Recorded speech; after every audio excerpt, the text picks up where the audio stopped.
ایک بھائی نے کویسچن کیا تھا کہ اگر کسی کے ہاتھ میں، پیر میں، آنکھوں میں، افعال و اعمال میں بے برکتی ہو کہ جس کام میں ہاتھ ڈالتا ہے وہ بگڑ جاتا ہے، تو اس بے برکتی کو ختم کرنے کا کوئی وظیفہ بتا دیں۔ دیکھیں یہاں دو چیزیں ہیں، ایک یہ کہ آپ کسی کے بارے میں گمان کر رہے ہیں، ایک یہ کہ اپنے بارے میں شاید آپ کا یہ گمان ہے۔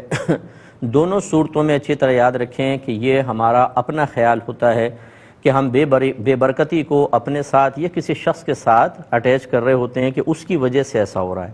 یہ ایک غیبی معاملہ ہے۔ پہلی بات تو یہ کہ نحوست کو کوئی تصور ہی نہیں، اگر ہوتا بھی مذہب اسلام میں تو آپ کو کس نے بتایا کہ یہ آپ کی نحوست ہے یا فلاں کی نحوست ہے؟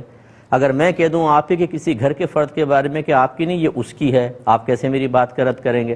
اس لیے یہ خیالات بالکل غلط ہے، اور اس قسم کے وساوس میں مبتلا افراد کے لیے میری گزارش ہے کہ آپ اپنی ان چیزوں پہ توجہ رکھا کریں جو کام پورے ہو گئے، جو کام آسانی سے ہوتے ہیں۔ کہ آپ روزانہ کھانا نہیں کھا لیتے، آپ واش روم جاتے ہیں، دیگر بے شمار کام آپ گھر سے کام سے گھر پر آرام سے آ جاتے ہیں، وہاں پہ نحوست کیوں نہیں چلتی؟ کیوں آپ کو روز ایکسیڈنٹ نہیں ہو جاتا؟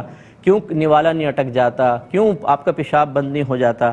یہ سارے کے سارے وساوس ہیں۔ جو ایسے بھائی یا بہن وساوس میں مبتلا ہیں وہ ذرا ایک ڈائری لے کے بیٹھیں، ایک قلم لے کر بیٹھیں اور غور کریں پچھلے مہینے کتنے کام ایسے ہیں جو ہو گئے، پھر اپنے آپ سے سوال کریں، یا جو شیطان آپ کو وسوسہ ڈال رہا ہے یا نفس وسوسہ ڈال رہا ہے اس سے آپ مقابلہ کریں، دلیل دیں کہ اگر یہ واقعی نحوست ہوتی تو یہ کام کیسے ہو گئے۔